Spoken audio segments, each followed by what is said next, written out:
Hello, you hottie hot hotties, and welcome back to Wild&T with Tawny. Tara, Tony. And Teddy.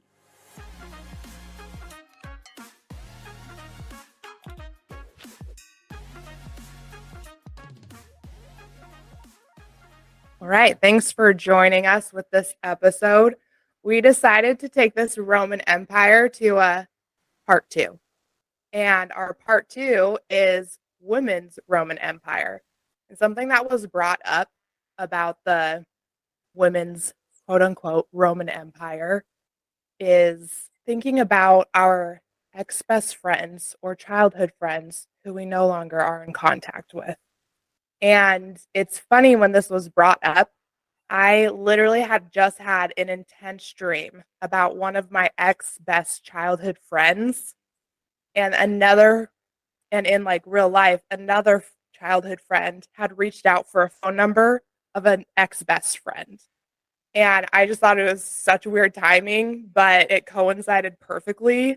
And I was like, yeah, I think about my ex best friends quite a lot and childhood friends who I haven't come in contact with quite a lot. What do you guys think? I definitely think about this frequently. And I mean, for me, it's even just those fleeting friendships that you had, like 1 year of school, that you're really close for that single year and then not so much the rest of the time. I don't know. But Summer fling friendship. basically just like a cool thing. Yeah, I mean, I think about this a lot. Like I'll see them on social media or just randomly I come across for a memory and I think about those friends and I'm just like, I would love to reach out and be like, hey, do you remember this memory? Just out of the blue, but that's weird. That's so weird. Like, how is that? Are they going to be like, who are you? Or are they going to, accept it? They're just going to be like, that's so weird. Why are you talking to me? So, you just don't because you just get to that point that you're like, is it too long?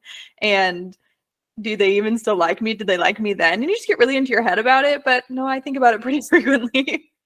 Yeah, I think that's the core thing is that we're like, well, where are they now? Should I reach out? Is that weird? And I honestly thought I was the only one who thought so much about this. But turns out I am a woman of the Roman Empire.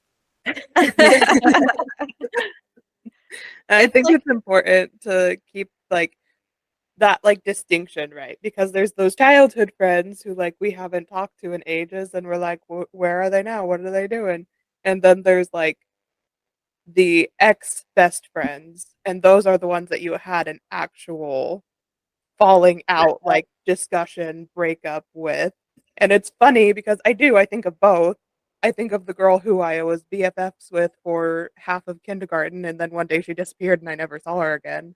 And then I also think of the friends, and then I also think of the friends who I was like really close to and had a whole falling out with. And I wonder, like, a lot of the time, I'm like, was there something I could have done to prevent that? Like, was it just always going to come to that head? Could it have ended sooner before we got so close? Like, etc., etc. I think that it just has a lasting effect on you because as a kid, your life hasn't happened that long. You've only been around 10 years, 12 years, however long, and that's your entire life.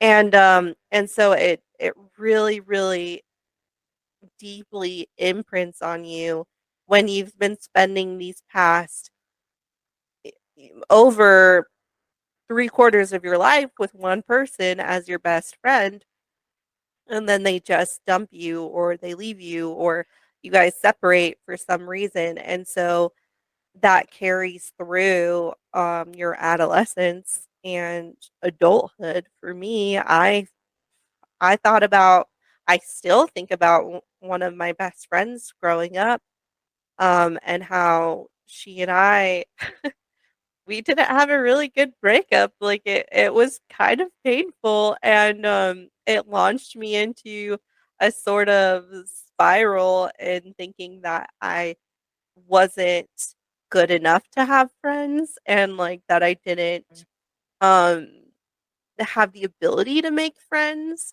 and which wasn't true. None of that was true, and that wasn't her intent either. She just had other people she wanted to hang out with for whatever reason.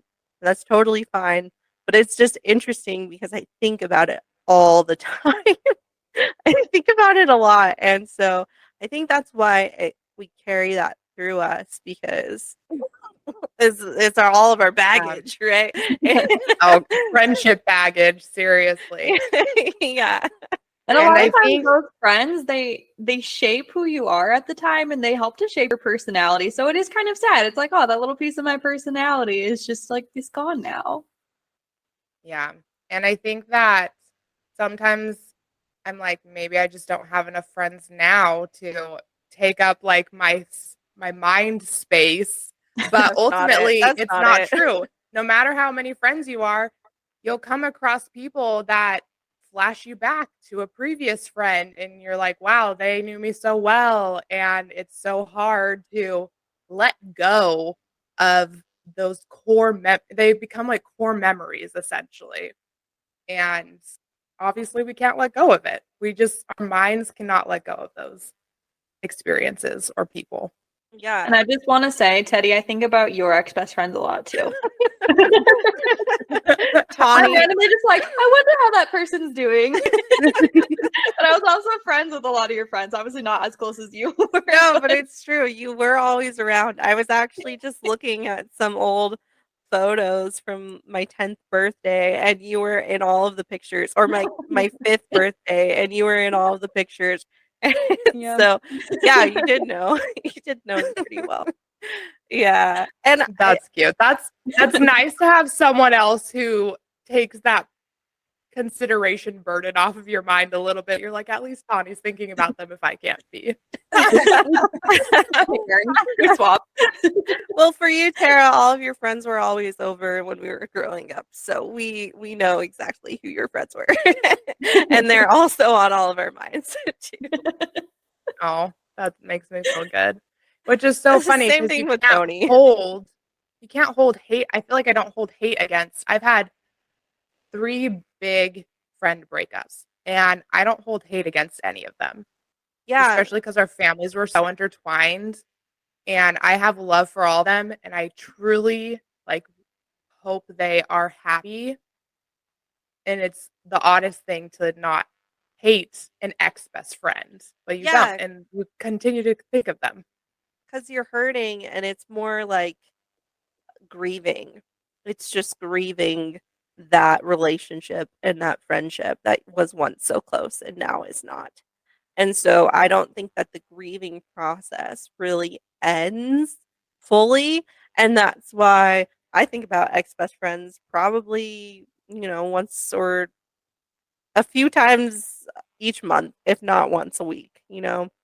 And it really is it's interesting because it really is because of how much you love them, you know.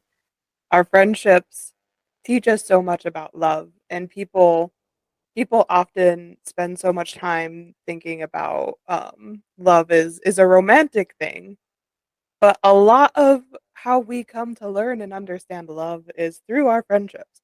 And so it's the same as losing a family member, like a beloved grandparent, or as losing a partner. When you lose your friends, whether like you feel that tear in your heart and not having them there, not having that mutual consideration anymore, not having that mutual support, not having somebody who you trusted so much and you could share so much with, and who you had basically pouring into each other's emotional cups, right? And now that's gone. And now you just have to stand on your own. But that love for them never goes away. And that's one of the beautiful things I think, too, is that even though it hurts so much and you are grieving, it reminds it's if when you look at those friendships, it's a good way to remember what love is and what love looks like. I think. I don't know. That's a big lesson that I pulled from it. I agree.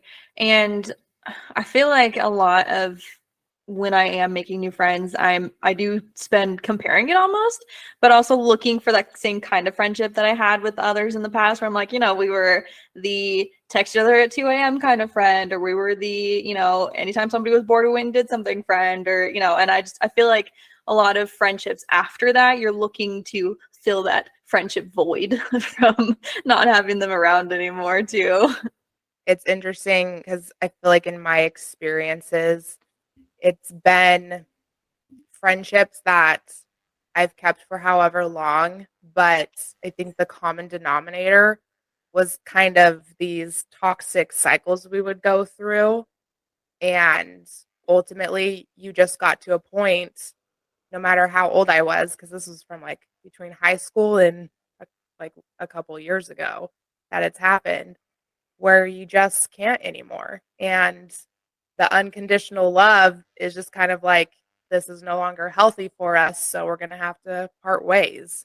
I don't know. So I know Tara said that she's had 3 big friend breakups. I feel like I've had the most friend breakups. I have had 5 significant ones that I can think of. And one of them happened when I was just still fresh in college, and another one happened. And okay, so sorry, let me back up a little bit. So I had these friendship breakups. One of them happened because of the other person initiated it, and it was because we had significant political differences that they just felt like they couldn't comfortably be friends with me anymore. And that one blindsided me so hard and just like tore me to pieces because she had just asked me to be a bridesmaid in her wedding like a couple of months before that. And so then for this big like political thing, we never talked about politics either. We never talked about This politics. is why you don't talk about politics. Yeah. we never talked about politics, but she knew my stance, I knew her stance, and we never talked about it. But it came to the point where she just one day was like, I can't be friends with you anymore because of this. But 3 of the other friendship breakups have been for the same reason. I just realized I said I've had 5 friendship breakups, and I'm talking about one that I'm actually currently going through right now. Like, I'm going through a fight with one of my best friends right now, and so I can't actually say it is a full friendship breakup, but it is for the exact same reason as 2 of the other friendship breakups, and it's at the point where we're at a stalemate, and I don't know if we're actually ever gonna talk to each other again. But it's interesting to see the people who I do have these big friendship breakups that it's for the same reason. And it's something that wasn't a problem. And now, and like once it was a problem and I brought the problem up, then like it just exploded into something that couldn't be resolved. And like I said, I'm in the middle of one of those right now, and I'm honestly super distressed about it. And I don't know if I'm ever even going to hear from them again because at the same time, I don't know what to say to them because I made my stance clear. They made their stance clear. And now it's like we're at a stalemate and neither of us knows what to say to the other. But yeah, they were for the same reasons. And I found that really interesting that there's a pattern of why I break up with a friend. Like it's not just something meaningless. There's like an actual non-negotiable I need this from my friend and you can't give it to me thing that I'm just like now I have to walk away. No, I was just thinking about how with with my friend breakup, it actually if she and I were to see each other again, because we're still we follow each other on social media and we like each other's stories every once in a while or whatever, but we're obviously looking at what the other person is doing and we're happy when something good happens in the other's lives, but we just don't talk to each other, like we don't communicate. And if we did have a chance to reconnect, I think I would take the chance because the reason that we stopped being friends, it had nothing really to do with my personality or anything like anything that's So you significant. said I didn't do anything A. wrong. It's It's not me, it's her. No, it didn't have to do with that. It just had to do with interests and goals. And so and those interests and goals aren't necessarily that were important back in junior high aren't important in adulthood. And so I don't think that it would like affect us if we were to reconnect. So that's interesting. Just the different reasons why friendships break up. Yeah. And And there's different levels of friendship breakups too. Like I personally, for me, I've just had a lot of childhood best friends that, they moved away. Unfortunately, that was my lot in life. Is we'd be really close for a couple of years and then they'd move away. And then I never got to see them again. Then I had to find a new friend. Other than like my core group, but we all grew up together. So you have a lot of that I hate you, I love you kind of back and forth your entire child and teenagehood. But there is one in particular. This was after I became an adult and we became friends. And that was interesting. That was an interesting friendship. I wouldn't call her my best friend just because she wasn't. But we were good friends. We hung out a lot and I enjoyed spending time with her, but she was that kind of person who would always had that story, you would say something and then she would one up you with her story and it was like, is that real? Are you lying to me? I can't tell. And so there's just like that trust there, right? So anyway, so I was able to I was the one who moved away this time. Well, she moved away and then I moved away. And so I was able to do that finagling where you get them to do the breakup when you're the one who wants it, but makes it seem like it's their idea, so you're not the bad guy. And I'd moved and I'm in the grocery store at one point and I saw this girl who I thought it looked just like her. And so I'm looking at this girl and I swear my heart stopped for a minute because I was like, oh my gosh, she found me. And I don't know, it sounds terrible, but it was tough. And so I stared at this poor worker in the grocery store, just like with this horrified and scared and confused look on my face. And this girl like double taked when she looked at me looking at her and was like, can I help you? And I just stared at her trying to figure out if this was my ex-friend or not. It wasn't, thank goodness. But that was my ex friendship was the kind where you run and hide. If you see them again. It's the jump in the bushes one, Tara. No, I only run and hide for ex-boyfriends, not ex-friends. I feel like we don't ever reconnect with these people. We rarely ever reconnect with these people is because turns out, I'm sure you've tried once or twice with someone or you happen to be in the same town for a month or something, or you're like, oh, hey, I'm visiting, let's catch up. It's always awkward. Like you've both moved on, you've both grown separate paths, and you're no longer can relate at the level that you used to. And so it makes me think of the am I the a-holes? It's like technically you both are equally to blame for the situation, but there's also nothing you can do about it. And it's okay. There's nothing wrong with the fact that you both just faded away from each other's lives because they probably end up finding a new best friend and you led them to that and they'll live happily ever after with that friend. Just kidding. Not possible, but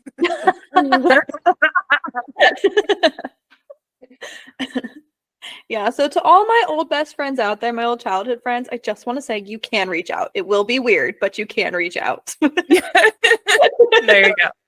PSA.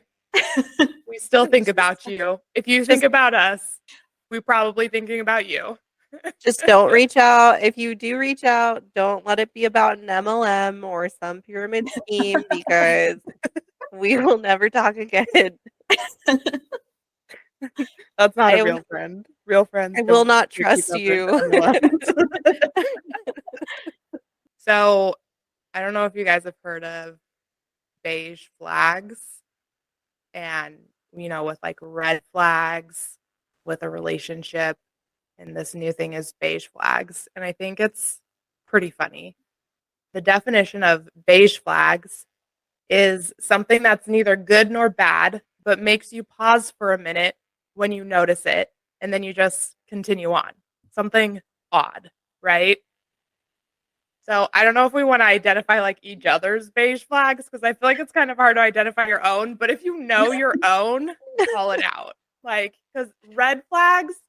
Okay, so probably an example for me, and I think this has to do with like, uh, like boyfriend girlfriend relationships, like romantic relationships, right, Teddy?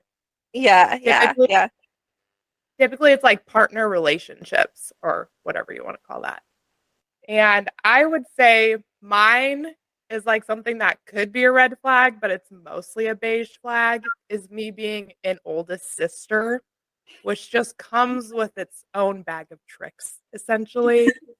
And when people experience it, when guys experience it, they're like, is this healthy?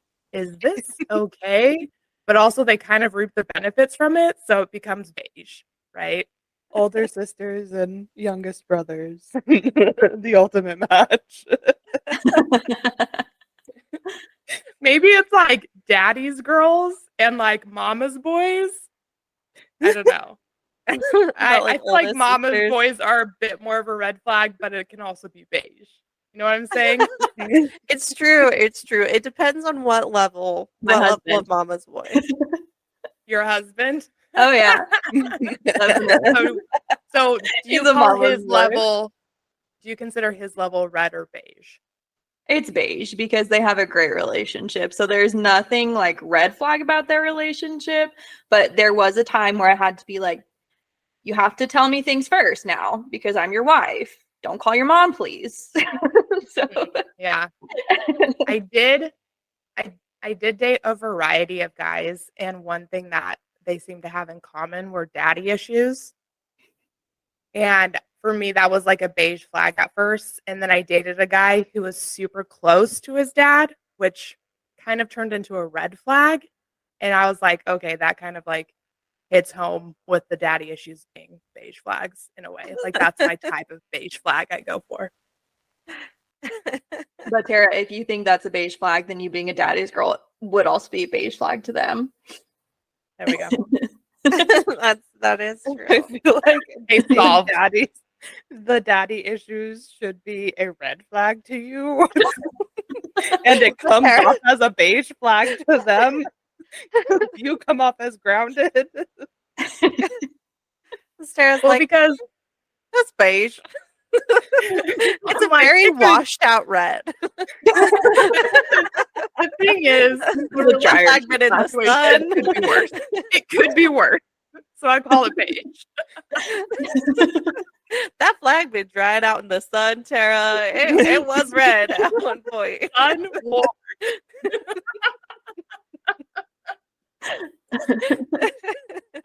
It was sitting out there their whole life, but because it's out in the sun for so long, it is now beige. It's lost its color now. We're fine. Oh Oh man, my gosh. beautiful. I think one of your beige flags, Sarah, is your birthday. Oh. Tara's birthday weeks and birthday months. Birthday trips, birthday celebrations, they have to be significant. And if they're not, then it's not going to be a problem. You know, I don't appreciate you using this against me because there was a video she sent to me where the guy was like, if you don't treat her birthday like Christmas, and I was like, Christmas? More like the second coming is how you should treat my birthday. Okay? Christmas is not enough. It's not bad. It just Now I feel pause. crazy. I feel like a red flag to myself. Oh my gosh. No, this is beige. This isn't a washed out red. I have not yet had therapy for it. We're getting there. Do you think being a daddy's girl and having the immense birthday celebrations could be connected now? That's the real question. No, I don't know. I don't think that's what it is. I have a hypothesis, but we're not going to get into it. I think birthdays. Okay. We'll get later. We'll get to that another time. I don't know. What are the rest of our red flags, Tony? What do you think your red flag is? Red flag or beige? Red flag or beige flag? No, Teddy, red we're not flag. getting into our own red flags today, okay? Oh, I thought we were getting into our own red flag. Okay, Tony's beige flag is astrology. That's valid. That's valid. But when Tony asks what your sign is, she has an entire chart why she wants to That's why know. I'm saying it's a beige flag. You're like, The number Okay. of times I've sat there Okay. and asked somebody, like they'll say their birthday, and I'm like, "Oh, that's interesting," and I whip out my phone. What time were you born? Someone says something remotely astrological to Tony, and then like the curtain beads appear. No, she pulled out her Like, entire The chart. stage starts smoking. does everybody know this song? Yeah, because all my friends are looking on like, "You got into it now." I think one of a beige flag that I think that I have is my ability to smile through any type of situation. Because and I think it's a beige flag because it can get me into a lot of trouble sometimes. Like it gives people the wrong impression of how I'm feeling because I'm very uncomfortable or or I don't know what to say and I'm trying to be polite, so I will just smile sometimes bigger than I should. In situations where I shouldn't be smiling. Like with managers, for example. I shouldn't be smiling about everything. Because not everything is great. Teddy's freaking out inside, and they're like, "You're being defiant." I would say one of Teddy's beige flags is the ability to like, I guess I can only bring an example, is sitting in the stands at a rugby game and getting hit in the face by a rugby ball. Oh. Like that is so consistent. Things like that is so consistent for you. And I don't mean to call you out on this, but like that is No, your beige that's flag. cool. It's like, I don't know what to call it, but it's the oddest thing and it's only you and it consistently happens. Like I catching guess- on fire at the Halloween party. Yes. Yeah. It's like, what would you call that? Like It's, wrong place, wrong time or something. I don't know. yeah, Teddy's personal Unfortunate. Murphy's Law. honed in accidents. I don't know. Honed. Like you're lightly accident prone, not to the point of being hurt, but you get into weird, odd. Just lightly maimed. Lightly maimed. Because that's happened too, actually. Yeah. That's what I would say. Not enough to actually cause like permanent lasting damage, but like temporary. Yeah, for sure. We're not like get scared for your life when you go outside every day, but we also are not shocked if something happens. it's like a lighter version of Scott Sterling from Studio C for sure, where they just get hit in the face all the time. I'm I've just gotten letting- hit in the face with most sports ball materials. I'm just saying, who could have predicted, Teddy, that when we tied you to the tree with wire, that the cat would have run up you and the dog would have chased after the cat, jumping on you? I mean, who would have thought? No, I can't. Every time you put that image in my head, I die. Like we shouldn't have even gone there. Like I said, this is just, it's Teddy's Law. If the most off the wall random thing can happen, it will. Yes, this is true. That is a beige flag of mine.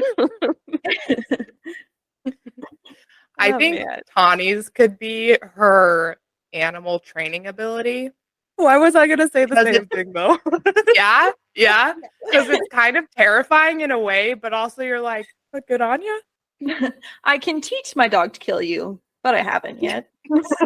And I can teach my chickens to maul you, but I haven't yet. Like, you can train any animals. It's so far that we've noticed. It's Remember really how interesting. No, Jack Tawny used to play has fetch? your cat Tawny. Remember how we used to play fetch? Yeah, the new one started too. Mm-hmm.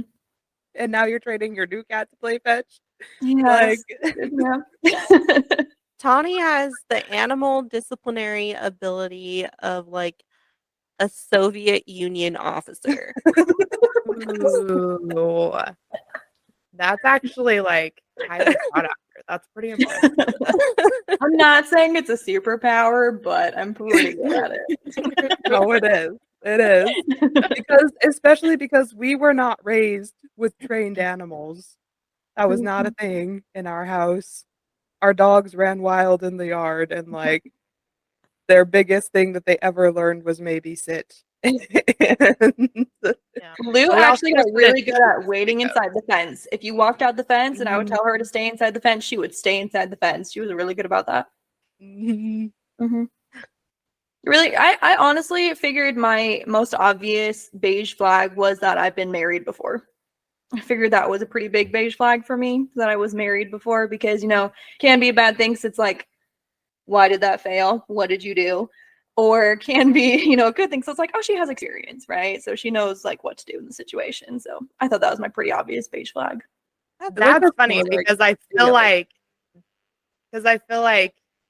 on the other hand, me still being single at 33 could be a beige flag too. So it's like it's you lose. It's a lose-lose situation. Fair. The reason why I wouldn't think that either of those things are a beige flag is because it's not like either of those things are uncommon. Yeah. Yeah, but it's still something every time you go out on a date, someone asks every single time.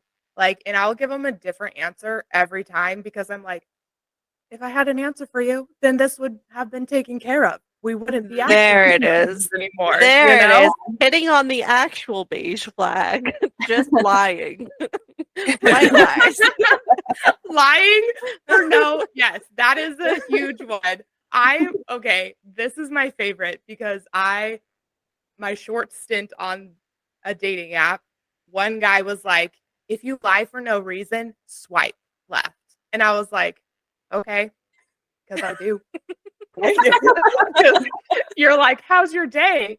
And I'll be like, oh, it's fantastic. And I've literally done nothing. Like they'll be like, what are you doing right now? And I'll be like, knitting. I don't know how to knit, but I'll just come up with a lie just because. Yeah, no. And it's the lying to not further inconvenience someone. That's the biggest kind, right?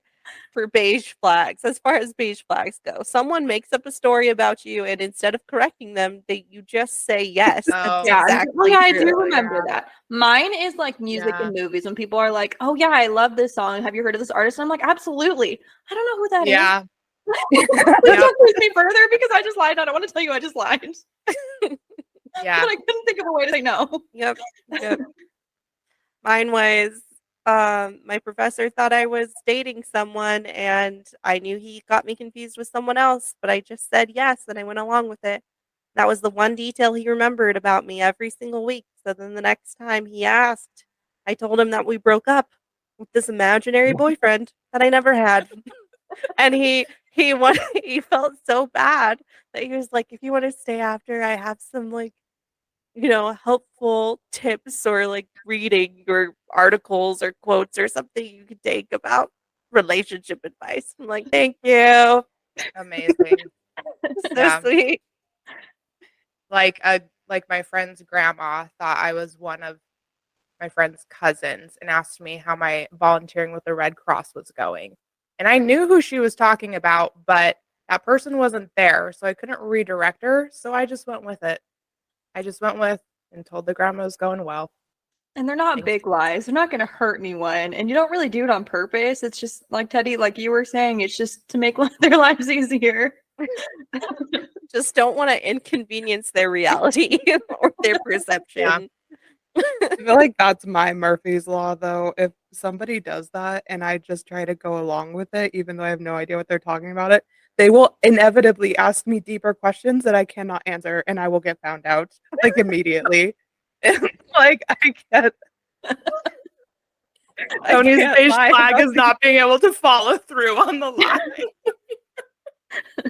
She folds under It pressure. happens every time.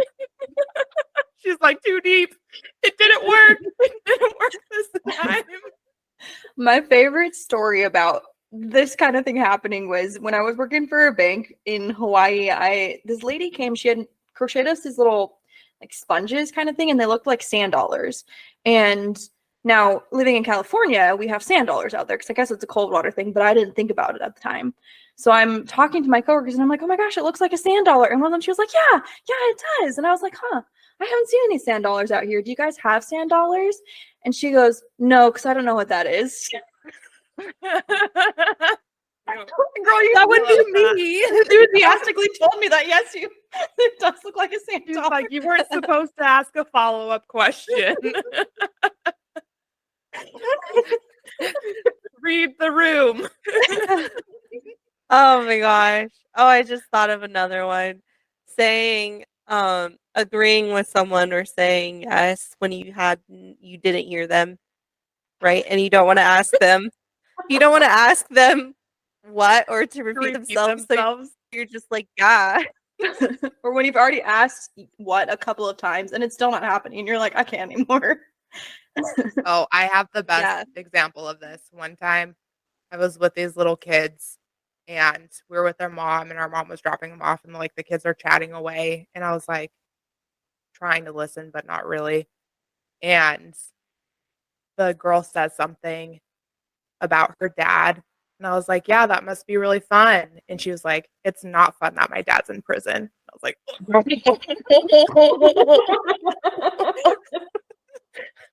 See, I I got had that got. happen when I was literally like we were in some sort of little presentation and I'm sitting next to this dude and the dude kept leaning over and making comments to me, could not hear a word he said. And I was just like smiling and and like kind of like nodding and like laughing a little bit every time he said something. 2 weeks later he brings up the conversation again and is like, remember how we were talking about? And I was like, I don't remember. Oh my gosh. You know what? That makes me think of one of my husband's red flags. Or not red, sorry. This is not a red flag. This is a beige flag. This is not bad. One of his beige flags is pausing an anime to explain everything that happened up to that point to me when I didn't ask. And I don't care. I don't want to know. I can just sit here and watch. It's fine. And he's like, let me tell you. And then I have to actively listen. And then when he starts to peter off and I realize that he's realizing that I'm not listening, I have to like say something or ask a question to make it sound like I was listening the whole entire time. And then it just gets right back up. And then he'll be like, oh yeah, and then he'll press play or whatever. But I can't let him know that I really wasn't listening the whole time because I don't care. His other beige flag is he says paprika instead of paprika. Yeah. My husband also has a similar beige flag. For the longest time, it said notification. For what? Notification. Mhm. What? He knows what he's doing. Okay. It's not I was like, that's like a notification. milk mouth Okay. sort of thing. Oh my gosh. We're still breaking him of that one. But another of his beige flags is when I ask a question, he'll go, me? No, I'm asking the cat. Like every time, I'll say, oh, did you take the food out the oven? Me? There's That no one one's else so around. sad sounding. It's like he's like, oh, someone's talking to me. That has to have some sad background origin No, story. he just doesn't pay attention when I talk. That would be the beige flag, but it sounds like Tawny's version is leaning more towards red. A little bit.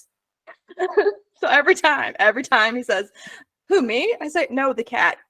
It's because you Okay, interrupted play him while this he was game. thinking about the Roman Empire talking. He had to zone in. Yeah. to what you were saying. You were distracting him Probably. from important thoughts. My bad. I need to warn him before I ask him the question first, and then maybe he'll understand I'm talking to him.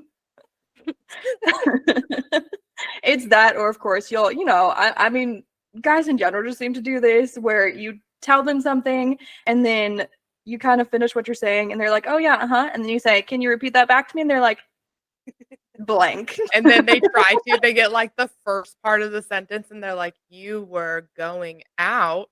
And you're like, and they're like, that's all I needed to know. I was listening. Okay, then finish telling me. No, I heard what you said. Okay, what did I say? But can you repeat the whole thing so I wasn't paying attention? I think I got it, but just in case, tell me the whole thing again. I wasn't listening. Oh, man.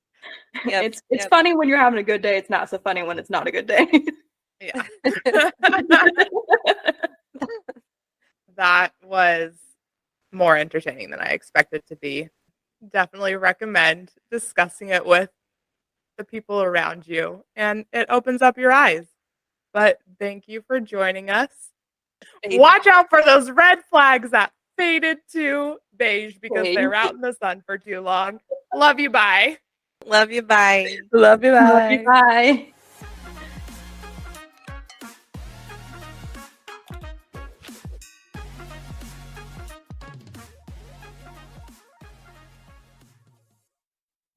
Thank you for listening to Wild&T.